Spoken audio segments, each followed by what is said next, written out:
Secularism doesn't provide you any basis whatsoever for the idea that across species and within a species, any of us is actually equal in any sense of the word. Social Darwinism, I know it's been poo-pooed as saying, oh, no, Darwinism doesn't lead to social Darwinism. I beg to differ. If the strong dominate the weak, and that's how we progress, then that will always be the case. And you can use any justification. I'm not saying if you're a Darwinist, you're inherently a racist. I'm not saying that. What I am saying is that it becomes very hard to fight against this evil if that's all you have. And the Bible, I think, is the greatest expression of equality. Does it have some challenging passages in it? Yeah. And we have to tackle those. But so ultimately, let's get into that. Because the objection is that Christianity is the problem wrapped up in this white man's religion, is that it's oppressive, it's immoral, it's supported slavery, it does not promote equality. You argue it's the opposite.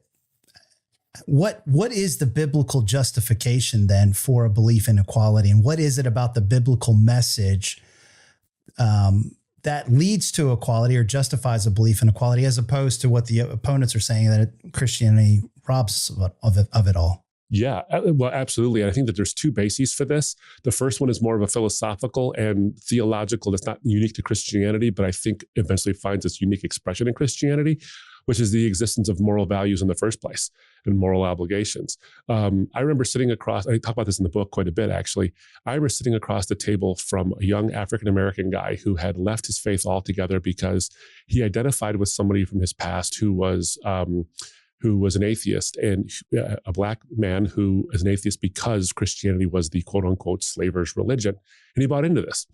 And I asked him the question about objective morality. And he tried to quote Sam Harris to me and all this. And I read Sam Harris's book and The Moral Landscape, where he tries to basically justify that science can tell us what's moral based on flourishing and based on suffering, when of course you still have to borrow from the ideas that science can give you the data of what accounts for flourishing, but it can't tell you why human flourishing is any good outside of the human preference for flourishing over that of rhesus monkeys or the H1N1 virus or whatever it is. Right. So I asked him that question about objective morality.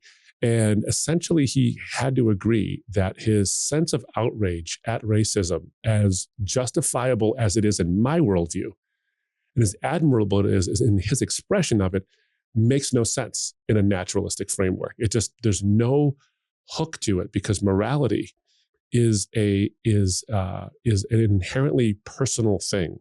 I'm not a Platonist. I don't think that love just exists, or that compassion just happens to move along.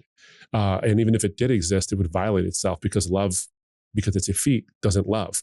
And compassion, because it's just a concept, can't be compassionate, and therefore would violate itself and would make no sense in that sense. Rather, objective moral values like equality, justice, fairness, love, kindness, compassion, these are personal. But if they're transcendent and they go beyond human opinion, and they have to, if you're going to be mad at slavery and mad at racism, then you have to believe that the morality upon which you're basing that outrage is beyond human opinion, because at one point, and it's still in many countries in the world,